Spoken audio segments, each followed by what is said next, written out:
The ability to track your parts around the shop floor is essential in avoiding production delays. So creating printable labels for each part can really help to streamline your manufacturing. So I have a nest study already created for the audio rack, and to generate labels, we need to use the right-click option in the browser at the nest level. This opens a new dialog which displays a preview of what our labels are going to look like. If you've ever generated a nest report before, this dialog is going to look really familiar.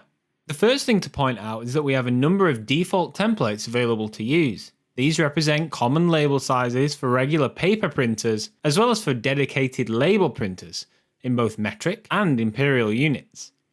By default, the material, size and name of each component is included on the label, as well as an outline of your components. Label templates can be customized, so make sure you stay tuned to the end of the video to learn how to display your own customized label templates. While reviewing your labels, you can use the search function to find a specific component.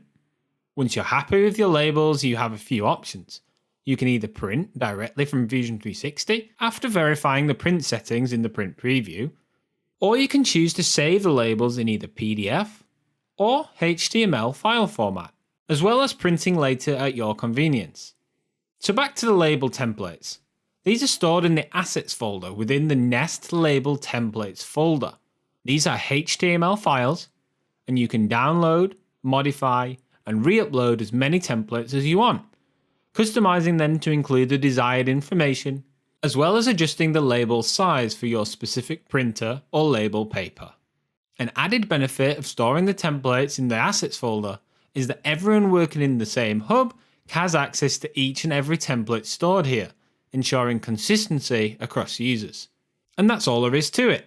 Easy, customizable labels to help you identify your parts once they've been manufactured. I hope you found this video useful. If so, go ahead and give it a like. And for more videos just like this one, please subscribe to the channel.